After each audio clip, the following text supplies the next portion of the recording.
Hi, I'm Ben Pindar and welcome to another issue of Agri Marketing Mastery. In this one, we're going to be tackling the thorny issue of how to measure the success of your PR. Now, this is a subject that's constantly debated because realistically, it is quite hard to actually take a story that's appearing in a publication far, far away and then translating that into how that's impacting your business in a very granular way. But what I'm going to do is sort of focus on some of the key different issues around some of the tactics and tools we use to measure PR to help you understand how you can measure it effectively and what it's going to mean for your agribusiness. So the first thing with all of this is with your PR, it's got to be part of the strategy. It's no good just going, I want to get my name in the Farmers Weekly this week. You know, why do you want to do that? What's it about? So make sure it's part of an integrated strategy that focuses on all aspects of your marketing, from the digital channels through to the media buying, the print advertising, whatever it needs to be. But it's got to be part of a wider strategy and understand where it fits in, how it's going to play a role and what it's going to deliver as part of that strategy. So now you've got the strategy in mind, we're thinking about the PR, and this is really going to be one of the most important elements, is understanding what's the goal of the PR. And there can be a variety of reasons. It could be, you know, we're just trying to get some media coverage to help build the brand. We're trying to generate some web traffic. We want to start to boost discussions through social media, get us mentioned, get us in conversations. It could be challenging myths and perceptions about what you do, and it could be something as simple as rebuilding your reputation, because there are obviously those instances where you need to rebuild your reputation both online and in person. So the PR can be a whole variety of different objectives, but you've got to start with a very clear goal so you understand why you're doing it and what the objective's going to be, and that's going to become increasingly important as we try to understand how to measure it as well. I think if you're just putting the PR out there to try and massage your ego, yes, that's a goal. It's not really got much value to you as a business, so think very carefully about why you're doing it. But always start with that goal, and then we'll come back to that right at the end and show why it's so important.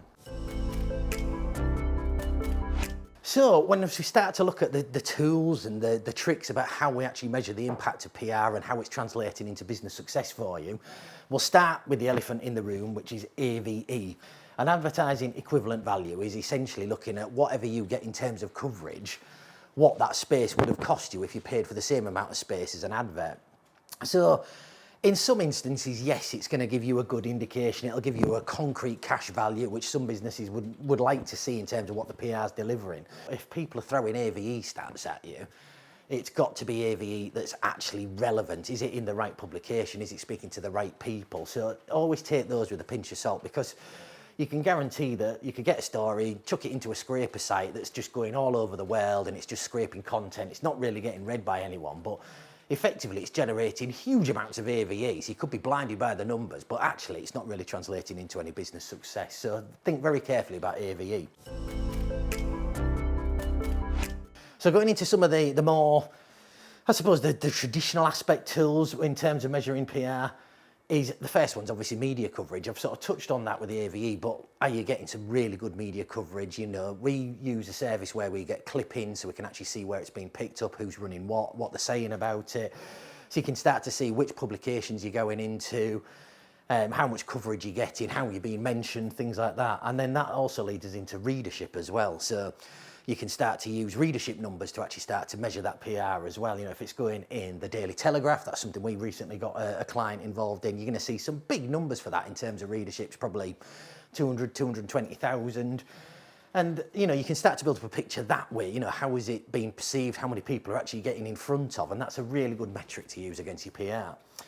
The key thing with this, and I've sort of touched on that with AVE, with media coverage and readership, it's only of any value if your customers are actually reading it. It's fair enough getting into a publication with 1 million readers, but if you're targeting 30 farmers somewhere, it's zero value. You know, it's got huge coverage, lots of readers, but no one is actually going to buy your product has read it. So it might be you're targeting 30 farmers on Orkney or something like that. The only real value to you is getting into the Orkney Weekly News and getting a story in there, because that's where your customers are. So these are great, but make sure it's relevant to your business. So think very carefully when you're using coverage and readership, how it actually impacts on your brand. The other thing is quality of coverage, which I think speaks for itself, but that's really looking at the coverage you're getting. Is it conveying your brand messages? Is it positive? You know, is it delivering what you want it to do? Is it getting those key elements of the campaign across? So again, you know, you're looking at all these different bits of coverage, but if it's not got really any quality or value, then you can't count it. Look at the quality of it. How's that going to perform against it? Is it delivering against those key goals and what you're wanting to try and do? And then the other one as well is looking at social media. I mean, social media is a great tool. There's loads of little analytic tools and devices built into the platform. So it's a great way to look about how that PR is generating conversations. Is it getting your brand mentioned? Are people contacting you directly? So just start to use those social media analytic tools just to build up a picture of how that PR content is landing and how it's impacting on your core audience. So these are the, sort of, I suppose, the more traditional tools. And the interesting thing with these is, I touch on this, is the share of voice. And that's another interesting way of measuring your PR. It's a tool we have with our own monitoring service. And when I'm talking about share of voice, that's looking at your competitors. So I'm assuming you're going to have a pretty good idea of who your core competitors are. Look at how much share of voice they're getting. So if you look over the last 30 to 90 days, how many times has your brand been mentioned in these key publications, the social media, the outlets, and how does it compare to your competitors? Are you outperforming them? Are you dominating the share of voice, essentially? So it's another really interesting metric to look at. So looking beyond the more traditional ones and looking at the web traffic. Now this one I'm straying dangerously close into our head of digital's territory, so I suspect I might get told off if I get this wrong. But the web traffic's a really powerful way to actually measure the impact of your PR, because ultimately all of this activity in terms of brand awareness, building your reputation, getting people talking about the story or the product should be driving people back to your website, and that's the great place to get some really interesting analytics. You know, you can use your web analytics tools to understand where people are coming from, what's driving that traffic, who's reacting, responding. So look at your analytics, look at the referrals.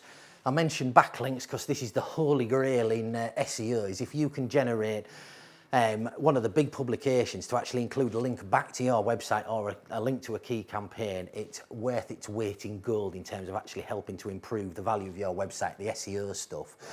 So look at how the PR's impacting. Is it driving traffic to the site? Are you getting some of those much coveted backlinks? Is it generating clicks to a key campaign? It might be you've generated a landing page that's associated with it.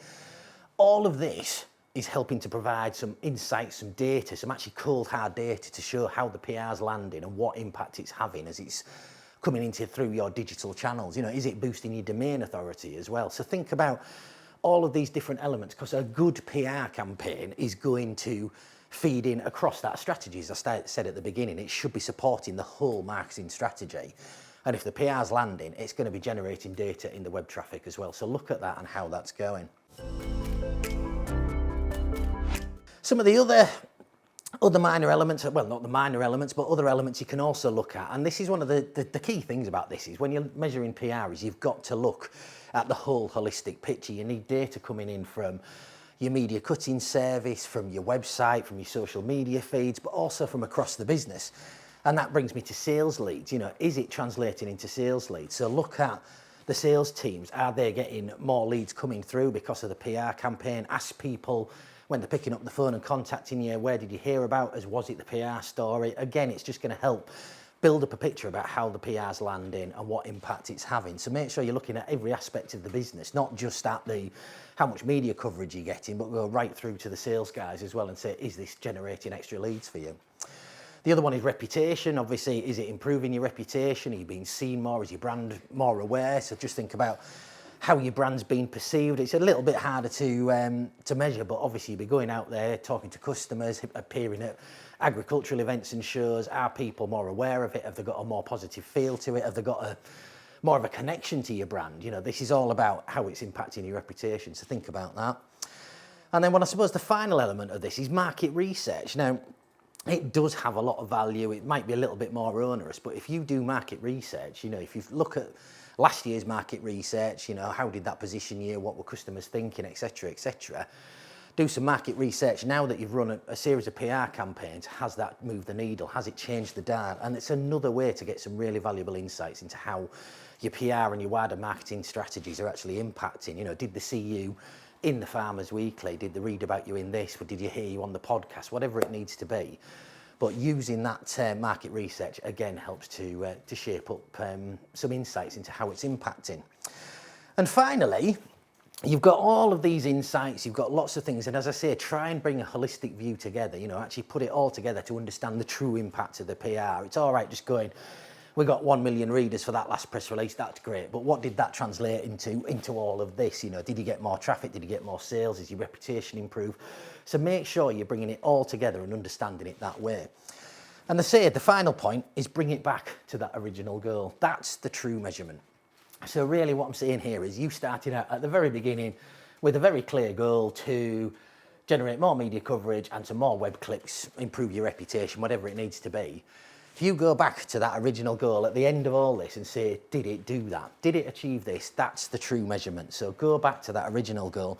If it's not really delivering on that, don't just abandon it. As I've said with everything else with these marketing campaigns, look at it. You've got all the measurements to understand where it's landing, where it's not quite touching it. So adapt it, move it and go forward. But once again, you know, if you've got an original goal, you know exactly what you're trying to achieve with your PR, it's actually a lot easier to measure than you think.